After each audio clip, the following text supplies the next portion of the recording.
Welcome to The Gaze. I'm glad to be with you on a digital platform of New Europe. Platform where we will show you all the significant events in different regions that at the end of the day affect the world globally, and we will speak about it with our experts for you. I'm Ksenia Smirnova, and it's my show, Talk for More Details. And today we're gonna discuss very difficult question, the question of how was and how is the summer of 2023 for Ukraine and for all the world that supports Ukraine? Because it was the summer of big fights, it was the summer of big hopes, and it was a summer of tough decisions. And we're gonna talk about this with our guests today. We are welcome on the show Ben Hodges, Commander-in-Chief of the United States Army in Europe, from 2014 to 2017. Nice to meet you, Ben. So I'd like to begin with the information that is published in different media, but with a similar message based on some unknown and sometimes unnamed sources, like the United States and Western countries are more and more doubtful in Ukrainian counteroffensive, and like those attacks cannot quickly succeed. So as for your opinion, is the Ukrainian counteroffensive successful? Because we both understand that it still continues. The Ukrainian counteroffensive is going to be successful. It may not look like what people hoped or what people in the West expected. That absolutely does not matter. What matters is, do Ukrainian forces accomplish what the general staff is asking them to do? I have enormous confidence in the Ukrainian general staff. I have enormous confidence in the soldiers of Ukrainian armed forces. We know from history that war is a test of will, and it's a test of logistics. And the Ukrainian soldiers and Ukrainian people clearly have superior will. The logistics situation for Ukrainian forces gets better every week. It gets worse every week for Russian forces. So I am confident. It's going to be very hard, and it's going to take time, of course. There's one more question that is very interesting for different kind of experts and audiences. It's the question about the terms. So forecasts of experts from various military-related areas are pushing back the dates of the possible ends of the war more and more. And a few months ago, there was more optimism, specifics as some publications and media shows. And actually, I remember, named not the date, but the term of the ends of the war. It's summer 2023. So is it possible under these tough conditions to accurately predict the implementation of all the stages of the war? Well, of course, Santa, you'll remember that what I said was, if the United States provided what was needed, that Ukraine could liberate Crimea by the end of the summer. Of course, I was wrong, and because I believed that the U.S. would provide what was needed, and we have not. And I'm talking specifically about long-range precision weapons, ATACMS, this kinds of thing. So I can't explain why the U.S. has failed to do that or chooses not to do that, but clearly I made a wrong assumption that that would happen. But again, my timeline doesn't matter. The only timeline that matters is Ukraine's. And my sense is that the Russians are in much worse condition than our Ukrainian forces. There are no Russian soldiers want to be there, none of them. Ukrainian soldiers are defending their country. Russian soldiers are occupiers. They're there because they were forced to go there. And I think that we should have a lot more patience, but also more confidence in Ukrainian forces.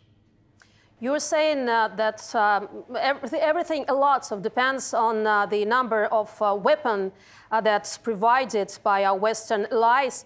But I want to say that experts really do not fight. Experts do not take risks, and experts do not take political decisions, sometimes quite tough, and do not have the responsibility if something goes wrong. And more of this do not, thanks God, die under the strikes.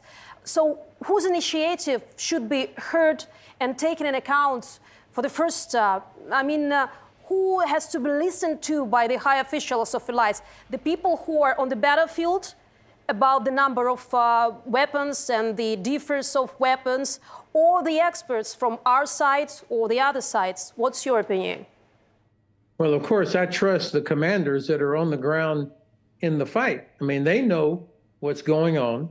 And if you're several thousand miles away, it's much more difficult to truly understand and to offer advice or criticism on a tactical situation. So, as an American, what we should be doing is, number one, we should declare we want Ukraine to win. That is our strategic objective, to help Ukraine eject Russia all the way back to the 1991 boundaries. That should be our objective, and we should say that. And then you push everything that is needed to make that happen. But because the administration has not yet made that decision or announcement, we end up making incremental decisions about what to provide. And so that's why, unfortunately, we still don't have ATACMS, we don't have German Taurus, just now finally getting approval on F-16s. So these are the kind of, this is where the strategic decision support should be made by the U.S. government, the German government, and UK to support the Ukrainian government and Ukrainian people. But as to how to actually fight, I think this is a judgment for the Ukrainian General Staff. The long-term perspective is getting back to the borders of 1991. But in the terms of counteroffensive, what will be counted as the victory in this counteroffensive for Ukraine? Well, that's the objective. That's the determination of the General Staff and the President. This is not something that's on a billboard on the highway or that is advertised. I mean, the Ukrainian General Staff is very professional. They do a good job of protecting information because if you and I know, then that means the Russians also know. And so I think the specific objectives, the timelines, the status of units and capabilities, this is not information that we should know. And so how do we know when the counteroffensive is successful? I think when the General Staff announces that they have accomplished what they meant to do. I imagine that one of their objectives, of course, is to be able to isolate Crimea, to cut off all the logistics going in and out of Crimea, because Crimea truly is the decisive terrain for this war. Ukraine will never be safe or secure, and it'll never be able to rebuild its economy as long as Russia occupies Crimea, because it blocks all of the ports. So I think that that's the ultimate objective. And the General Staff is using not only the ground offensive, but also drones, maritime and air. They're trying to bring up more long-range weapons that could hit Sevastopol, for example, make the Crimean Peninsula untenable, make it impossible for the Russians to stay there. I think that's the ultimate purpose of the counteroffensive. You know, it's interesting, whatever happens on the battlefield, whatever happens in the policy and in diplomacy, no matter, each time Russians use every information to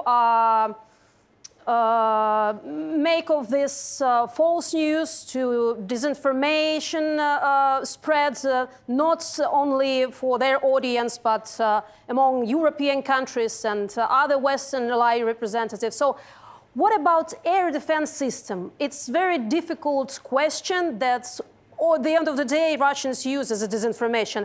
How many such systems are needed for defending all the territory of Ukraine? Because there are some unreasonable thoughts that our military command places all the weaponry near Kiev to defend just Kiev or maybe the central official headquarters in Kiev. But as I understand, and maybe you understand, and we see from news, the missiles have hit all of the Ukraine territory. This secure the citizens the people who are not on the front line. So how many of these constructions needed to defend all the territory of Ukraine? Well, nobody in the world, including the United States or Russia or China, has enough air defense to protect everything. I mean, that's just a fact. It's when you think about the population, you think about critical infrastructure, you think about headquarters, you think about logistics, you think about the thousands of potential targets. Every country, every commander has to go through a prioritization process. You have to choose what has to be defended, where can we take risk. If we lose this to an airstrike, do we fail over here? So this is very normal. It's hard decisions for the general staff and of course for the government, for the minister, but the prioritization process of what has to be protected. So I think that the general staff, it seems, the government, the ministry, made the decision to try and protect as much of the population as possible, even though that means soldiers that are in the fight have less protection. So that was the priority, was to protect civilians, to protect the power grid, to protect civilian targets at the risk of exposing soldiers that are actually in the fight. Now, again, what the priority is in the area or in Ukraine, Kyiv obviously may get more protection than Lviv or Kharkiv. Odessa obviously is important. So I guess what I'm saying, there's not enough ever. So you have to make a priority. What do you have to protect? Where do you take risk? And still, we have positive results. I want to remind our audience that according to the latest announced data, since the beginning of the counteroffensive, the defense forces of Ukraine have liberated about 250 square kilometers, and the enemy continues to focus its main efforts on the Kupiansk, Liman, Bakhmut, Avdiivka, and Marinka directions, where heavy battles continue. But Ukraine has no intentions to retreating. The president of Ukraine, Volodymyr Zelensky, said, I wouldn't forget that we are advancing and fighting not against someone, but against the Russian Federation. Just a year ago, they wanted to completely capture and destroy us. It didn't work out, and now we have a counteroffensive. I know that everyone always wants it made faster, that airplanes can speed up this process very much, but now the Russian Federation is dominated in the sky. So my question is,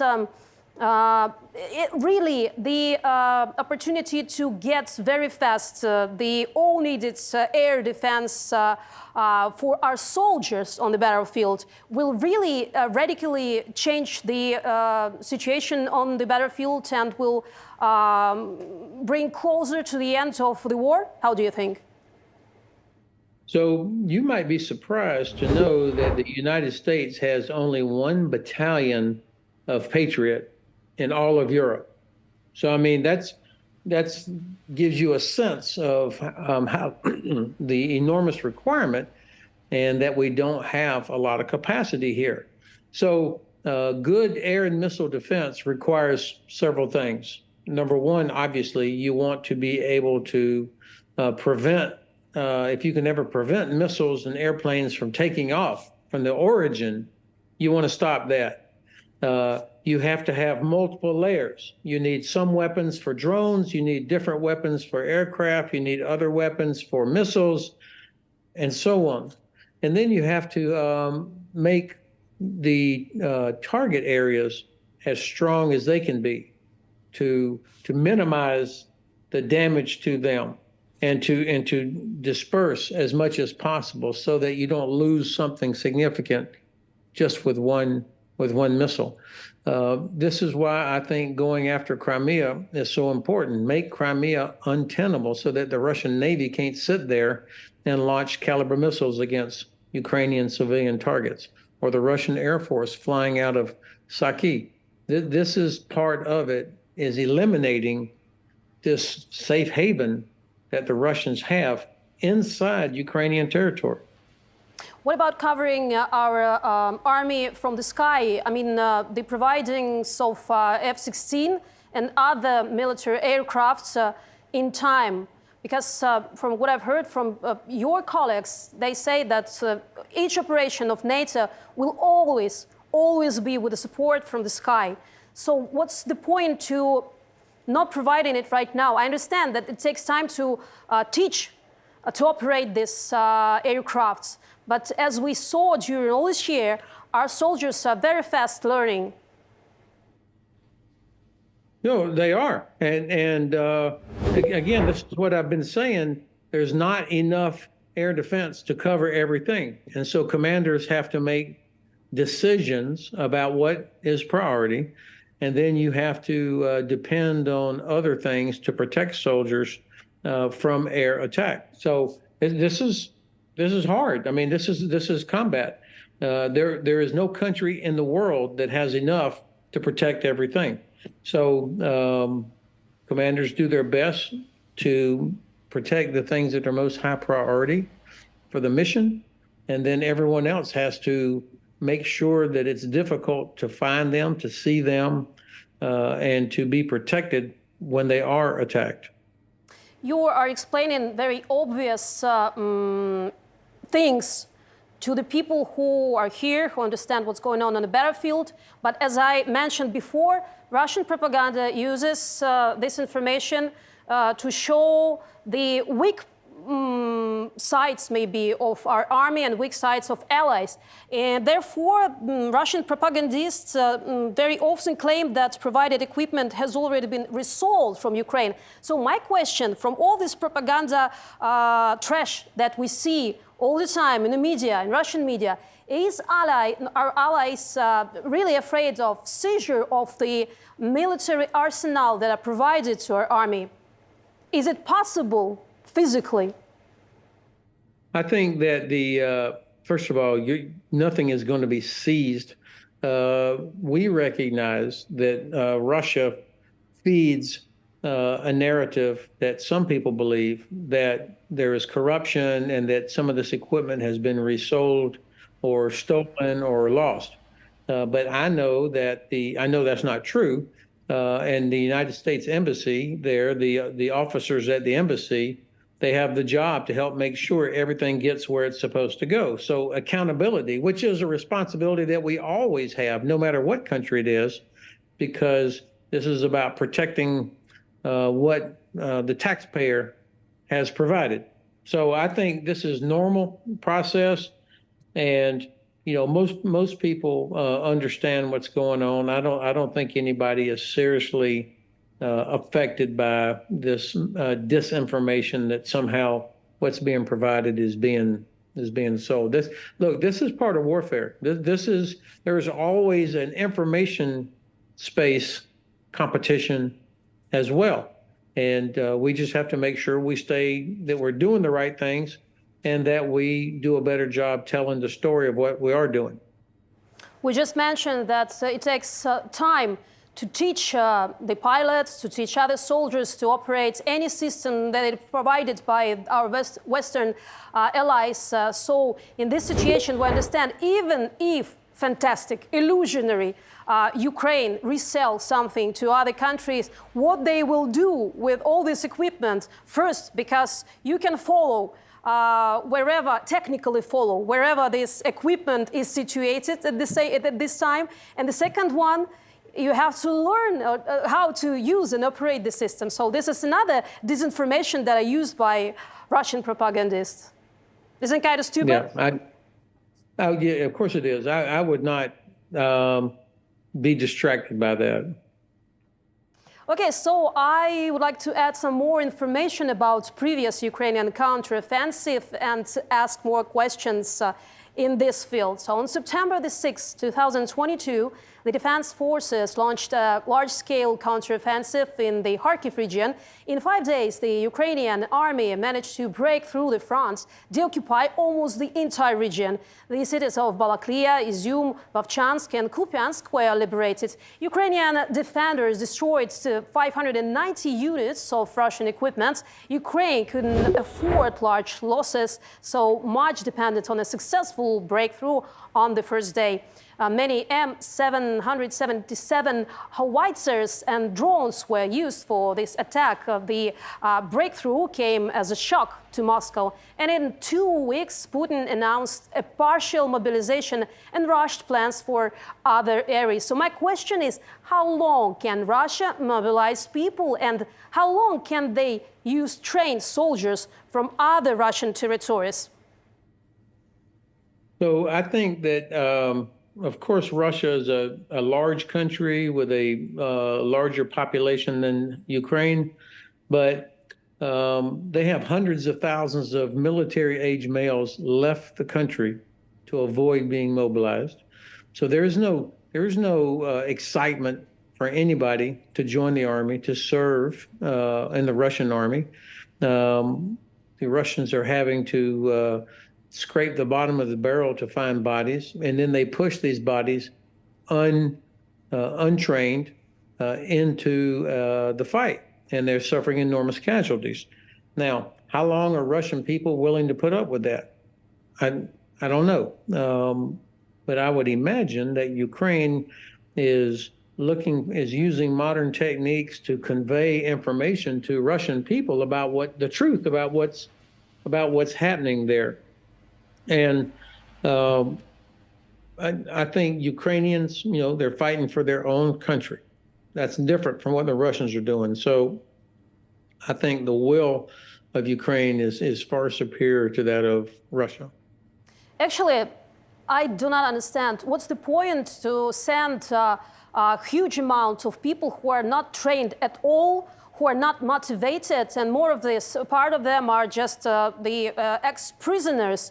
And it's just, I'm sorry for this word, a meat for a short term of existence here on Ukrainian land. So what's the strategic or maybe tactical point in this? And how much it will help Russia to just to stop the moving forwards of counteroffensive of Ukraine with all equipment that we have? Yeah.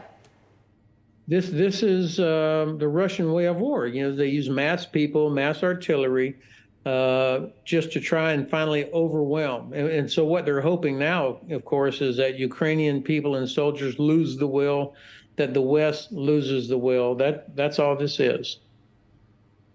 In the late autumn, Ukrainians also liberated Kherson, the only regional center of Ukraine that was under Russian occupation during the full-scale invasion. At first, the defense forces wanted to deoccupy Kherson Oblast and Zaporizhia Oblast at the same time, but the command decided that there would not be enough forces for two operations, and it is better to do one, but victoriously. The counteroffensives of the armed forces of Ukraine in the Kherson direction was implemented in the fall of 2022.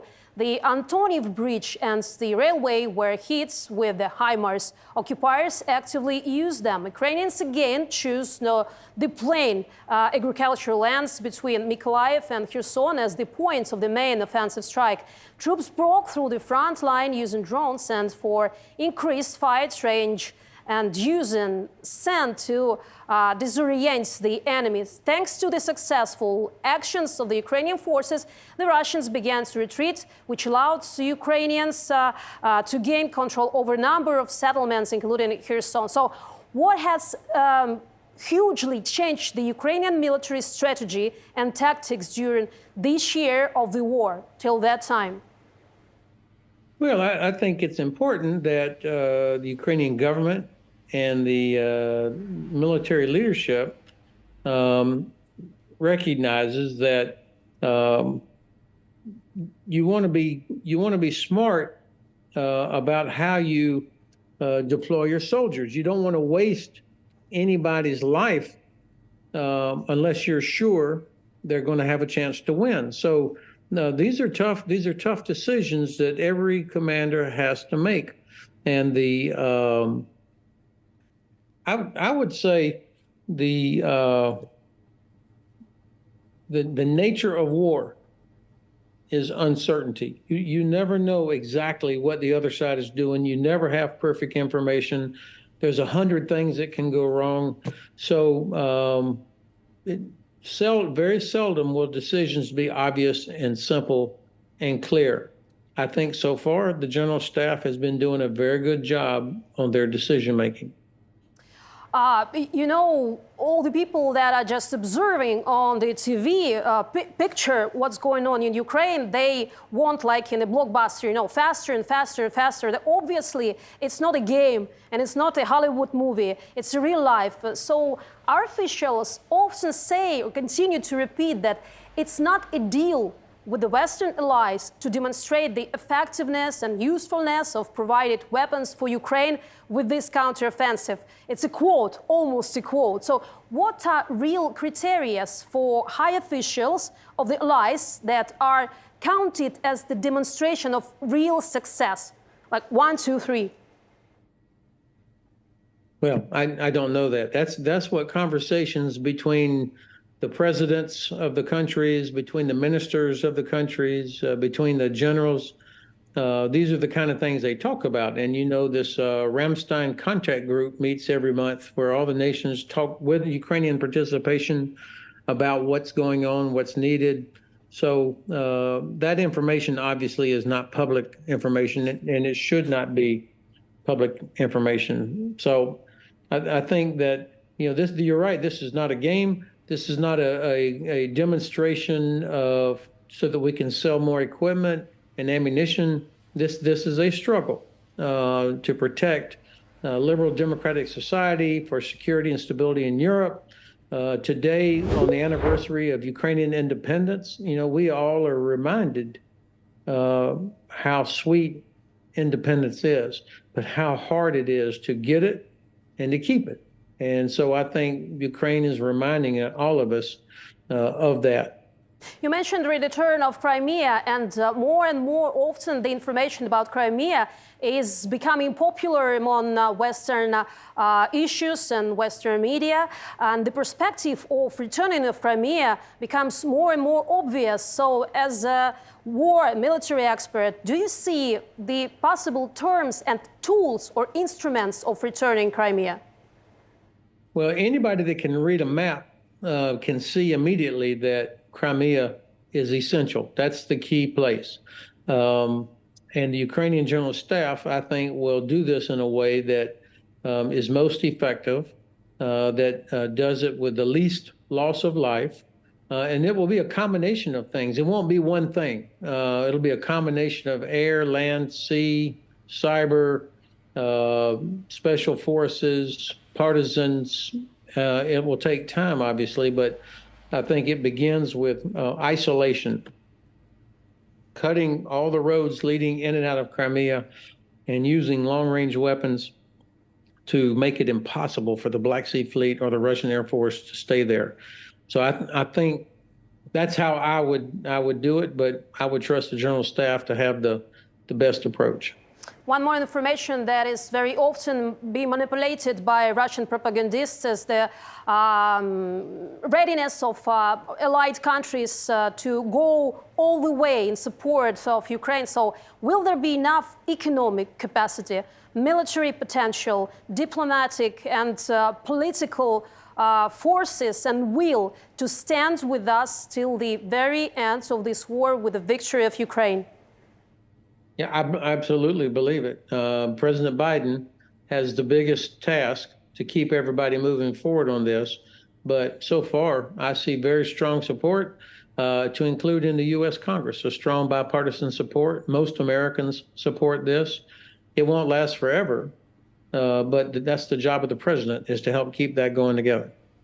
You know, looking at the other side, sometimes we hear even the Western media about the state of health of Putin, about state of understanding the situation by Putin, that he is kind of pushed to the corner and all of this stuff. But at the end of the day, we see he's in good health. He's not getting rid of his intentions. So on your point of view, what might convince Putin that it is the end for his intentions and how it will look like? I think that President Putin has a very unhappy life. He can't trust anybody around him. I don't worry about his health. We can't possibly know. He has better health care in Russia than any other Russian citizen. So I think he will keep fighting until he knows he's been defeated. And he'll only know that, I think, when people around him tell him that it's over. But they're not there yet. Okay, thank you very much. Thank you for this interview. So it was Ben Hodges, the Commander-in-Chief of American Army in Europe from 2014 till 2017.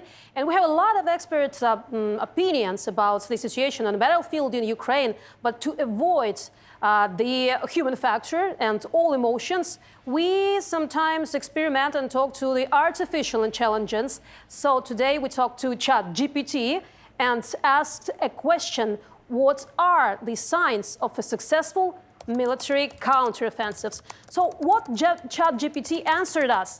A successful military counteroffensive is characterized by several key signs that indicate a shift in momentum and advantage for the defending side.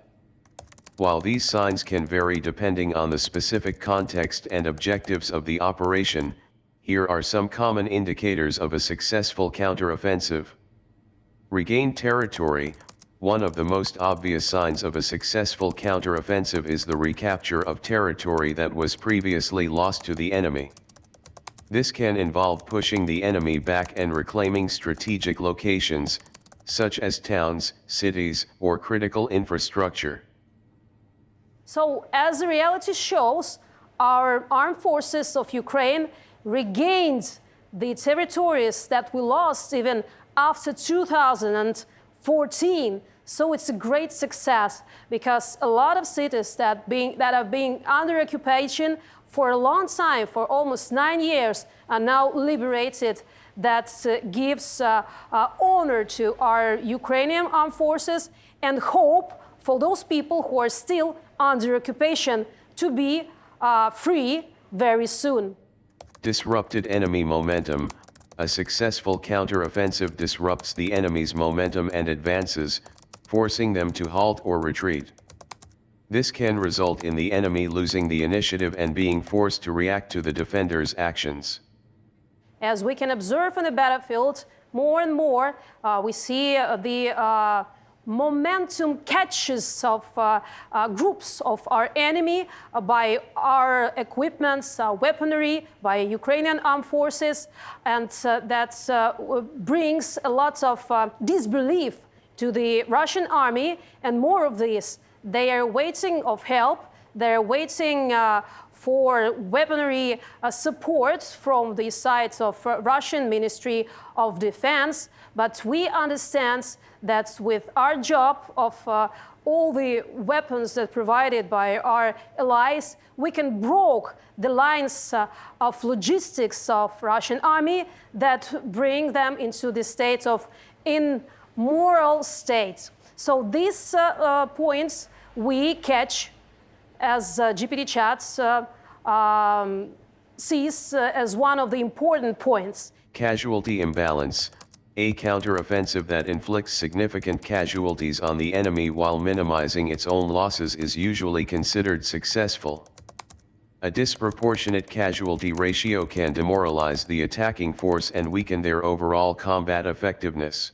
We heard a lot of stories during all this year how people in Russian Federation trying to avoid mobilization because day after day they hear all the amounts of casualties and dead Russian soldiers on the field, on the battlefield of Ukraine because of lack of weapons, because of the destroyed logistics, as I previously said, because of lack of moral will among the soldiers, and because of the attitudes of the heads of the Kremlin towards their own people, sending them to the battlefield in the center of the hot points in Ukraine without equipment, without additional weaponry, and without any trainings, and in one line with the people from ex-prisons and other not quite adequate soldiers from Russian army. Capture of enemy equipment. The capture or destruction of enemy equipment, vehicles, weapons, and supplies during a counteroffensive can be a sign of success. This weakens the enemy's ability to sustain their offensive capabilities.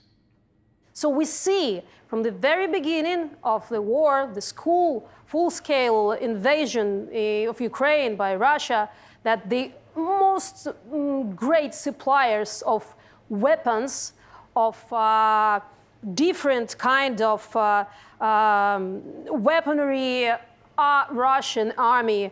We saw it from the deliberate cities and towns.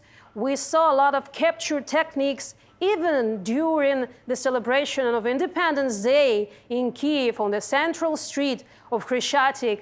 A huge amount of capture techniques of Russian Federation, and this amount widening each month, each week, and even each day. So this point is obvious on the side of Ukrainian armed forces. Re-established lines of communication. A successful counteroffensive may involve re-establishing disrupted lines of communication, allowing the defender to reinforce and resupply their forces effectively.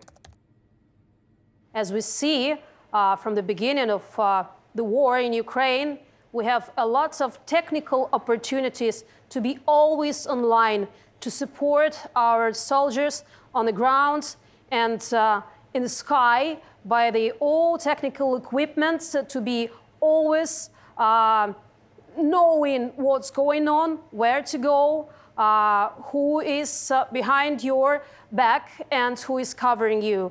So this point is on the field of Ukraine army as well. Regained initiative. A successful counteroffensive can shift the overall strategic initiative from the enemy back to the defending side. This can create opportunities to dictate the pace and terms of engagement. In this point is nothing to add except for our Ukrainian armed forces is now in a state of counteroffensive. It means that we are attacking. What else to add? So let's pass over to the seventh point. Improved morale. A counteroffensive that boosts the morale of the defending forces, either through tactical victories or regained confidence, is often indicative of success. Higher morale can enhance combat performance and cohesion. In this point, I just want to add that the goals of the heads of the Kremlin has been changing from the very beginning in February last year till this time, several times. So what can be accepted by Russian people and Russian soldiers if the goals up there in Kremlin are not set and not understandable? More of this, get back to the previous points, the quantity of losses on the battlefield in Ukraine. More of this, what they're defending, do they understand it when they're captured by Ukrainian army and ask the question, what are you fighting for? There's no answer for this question. For captured people on the lands of independent, different state, not on the Russian land. So this is the question of morality. We can add a lot of this we discussed previously with the supply, with the support, and with the attitude, again, of an ordinary people up there in small Russian cities and towns that do not still understand what they're fighting for and what they're dying for. So let's get over to the eighth point. Strategic impact. A counteroffensive that achieves its broader strategic goals, such as preventing the enemy from achieving their objectives or altering the course of the conflict, is a sign of success at the highest level. What to add to this point, it's quite obvious. What we started from, Kiev will be captured within 3 days. Now we observe in the second year of war, and while the goals of the heads of the Kremlin still has been changing month by month, our goals are seeing crystal clear. From not getting to capture Kiev within 3 days to recapture or return all the territories captured by Russians since 2014, and more of this, get back to the borders of 1991. And we hear more and more support from our Western ally that we are able to do this with their help and with our will. Coordination and planning. Successful counteroffensives are typically well-coordinated operations that leverage intelligence, strategy, and effective planning. Achieving objectives with minimal confusion or setbacks suggests a well-executed operation. Month after month, day after day, week after week, we observe the better preparation of our soldiers with the help of our Western allies that train them very effectively to save their lives and to be very effective with all the provided equipment on the land and in the sky. More of this, we see a lot of technical help from our partners from different countries, and we see a lot of help with the intelligence services and all the data that we receive before even Russians get to the point of their goals. So we are prepared and we are ready to act. And what is most important, we are ready to act, saving the life of each of our soldiers as much as it's possible. And the 10th point. Public and international perception. The perception of success by the public and international community can impact the overall strategic landscape. A counteroffensive that garners support from the home front and allies can contribute to a successful image. Through all these tough months of war in Ukraine, we see the collective will of Ukrainian people, even though they hear the alarm each night, even though they waking up under the rockets or missile strikes each day, and after this tough winter that we survived, we're still together, and we more and more gathered in one will to get rid of this occupation and this aggression of Russian Federation once and forever. And from the points of view of international audiences, we see more and more support. We can read it in media, we can hear it from the audiences that listen to our channel, listen to our officials, that speak to their governments and understand why it's so important to preserve and to support all the democratic values that Ukraine stands for, not on our side for ourselves, but for all the democratic world and for European continent. And we understand from not so words, but the actions of the governments of European Union and United Allies that more and more countries are on the side of Ukraine, because if you see the meeting that discussed the peace plan of President Zelensky, more of this, we see that even countries that are quite far away from the borders of Ukraine, not only our closest neighbors that have a historical context and remembrance about the occupation of Soviet Union, I mean the Baltic countries, the Poland, even Hungary. Okay, let's say about Hungary, but not the government, but say about people. They quite understand what are the threats from Russian Federation can be if we lose the battlefield here in Ukraine.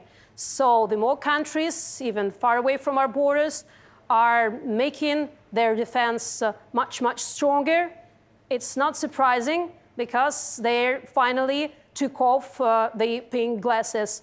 So in this situation, we understand that all these points that is presented by ChatGPT is already implemented or is being implementing by Ukraine armed forces, Ukraine governments, Ukraine people, and sure, with the great support of democratic and adequate world to preserve the peaceful world order on our planet.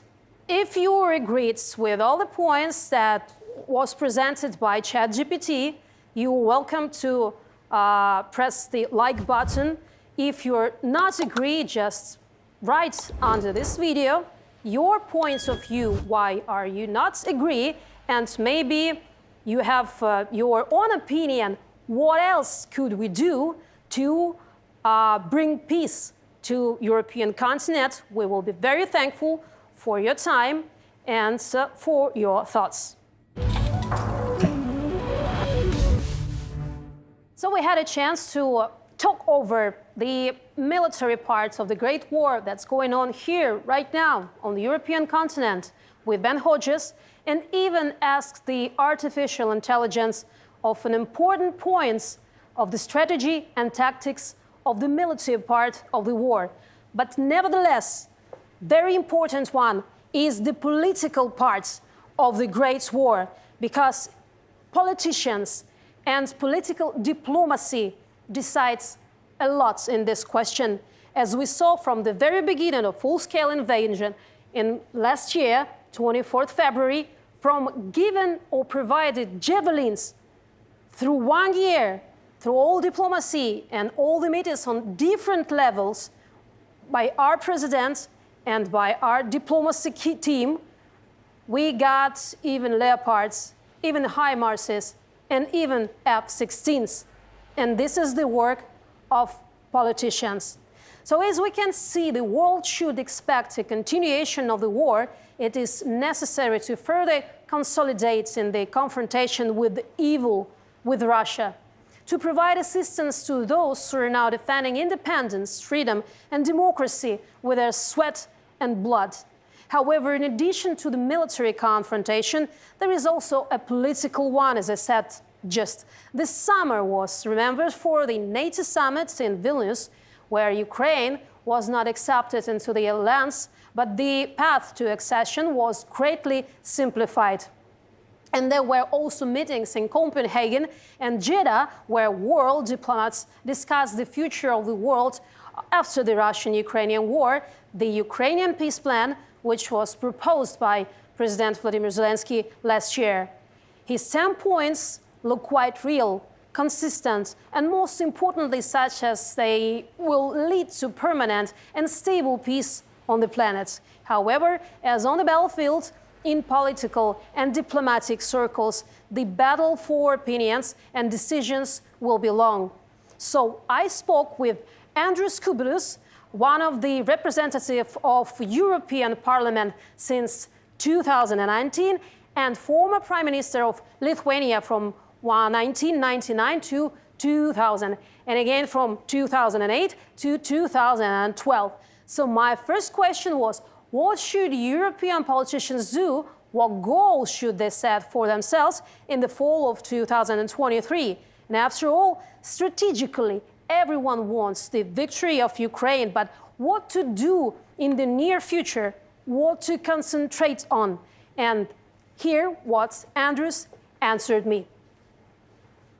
Well, I would say, first of all, that the West, the Western capital, the Western political community should stop to be afraid of Ukrainian victory against Russia.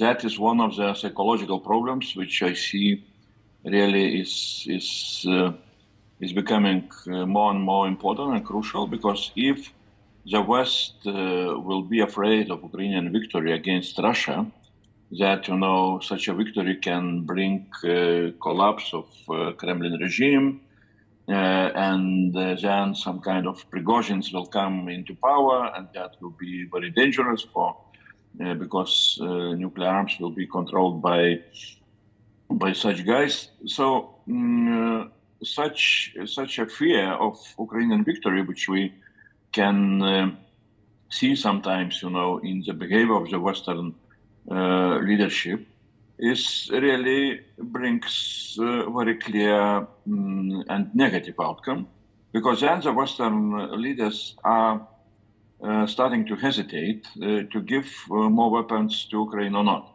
So that is why I am saying that one of the major goals for us should be very clearly, convincing the West not to be afraid of Ukrainian victory, to give Ukraine all the needed weapons without delays.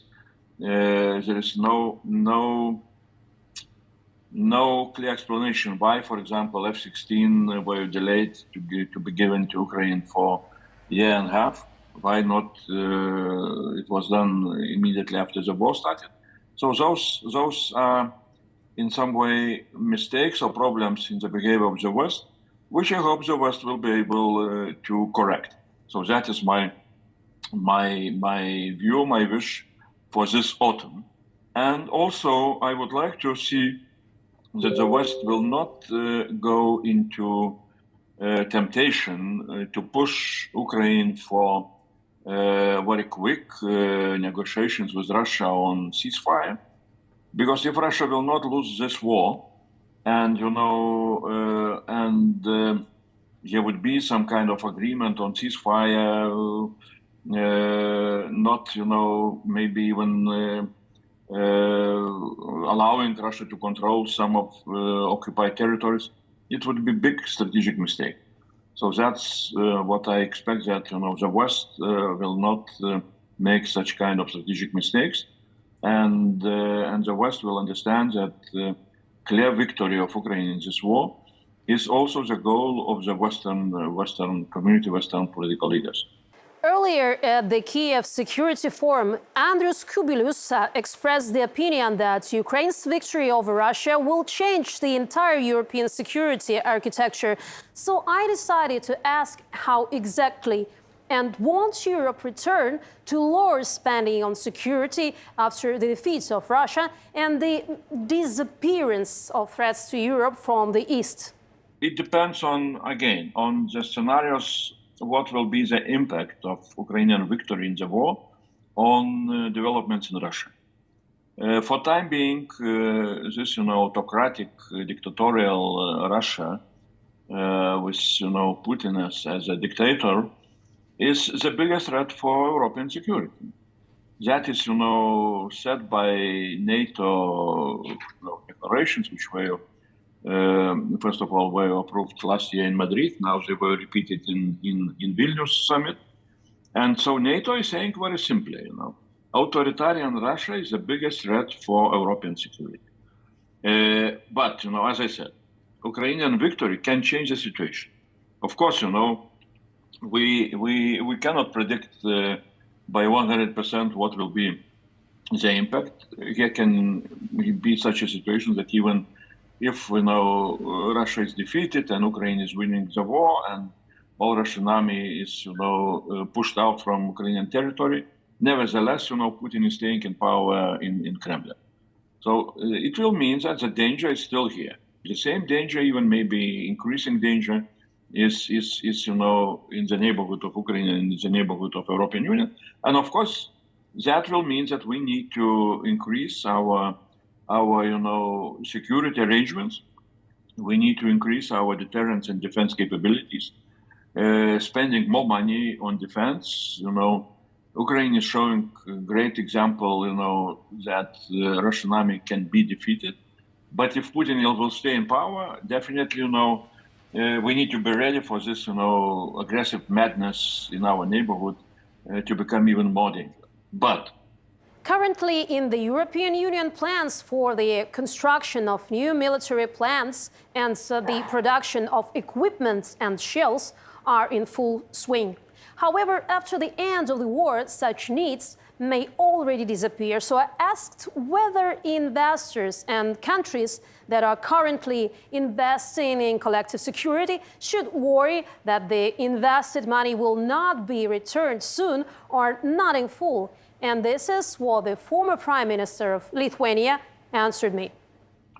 Well, definitely such kind of planning is quite a specific one. From one side, really, we want to see clearly how Ukraine is winning the war. And in order to win the war, really, Ukraine needs supply of weapons from the Western capitals, on a much higher level. There is a problem that production of military equipment in the West is not on sufficient level, so there is a need of additional spending on increasing how to increase production capabilities, and that is what is needed to be done now. And that is a condition how Ukrainian victory can be achieved. Now, what will happen after the victory and what kind of weapons will be needed is definitely difficult to predict. But changes in Russia will not happen, during one day. It will take time, and we need to be ready, really, to show our deterrence and defense capabilities, not to allow, again, somebody in Kremlin to start to dream about possibility to return to, aggressive behavior towards neighbors, and that will take time. That will, it will be needed for next decade or even longer period of time to show really, strong power on our side. Hoping that Russia will become a democracy, that Russian democracy will be stabilized and so on. We need to take care about that also. But for some decades, I do not foresee any possibility to diminish our defense capabilities. And since Andrius Kubilius has said several times that the consequences depend very much on how quickly the war will end and what political processes will take place on Russian territory, I asked whether Western politicians should not already be developing a strategy for the defeat of Russia and its possible further collapse. So here is his answer. Now, the question, of course, which we hear quite often, is very simple. We cannot, can we believe that Russia can become a democracy? And there are plenty of, experts and analysts who are saying, well, forget this is a naive dream. Russia will never become a democracy. It never was a democracy, and so on and so on. So I don't believe in such a, historical, determinism. I mean, yes, Russia is a specific country with, with very, very difficult history for itself, with 100 years of communist regime and so on and so on. That is really a problem. But I see also the tendency that in this, post-Soviet area, democracy is slowly but spreading from the Western side, from the Baltic states, from Ukraine, into more and more into the eastern side of this, big territory. Can Russia split into different countries? Maybe, but that's what still, I'm not so sure that it can happen in a very effective way. And again, such a collapse of Russian state can be quite dangerous in its development. So it's better, I would say, from my point of view, it's better to look how we can help Russian people to transform their country back to democracy. And it will depend very much on the Western policies towards Ukraine. Ukrainian military victory, Ukrainian membership in NATO, Ukrainian integration towards EU also can help transformation in Russia. It was Andrius Kubilius, Lithuanian politician who has been serving as a member of European Parliament and former Prime Minister of Lithuania from 1999 till 2004, and again from 2008 till 2012. And I'm Ksenia Smirnova, and it was my show, Talk for More Details. If you like this episode, just press like button. If you didn't like it, just write in the comments why. and add your opinion under this video on what you just heard. And press the bell to be the first to see the most up-to-date information. And don't forget to subscribe to the Gaze platform on YouTube and our social networks. And we will be back very soon to you. Thank you for your time and keep in touch.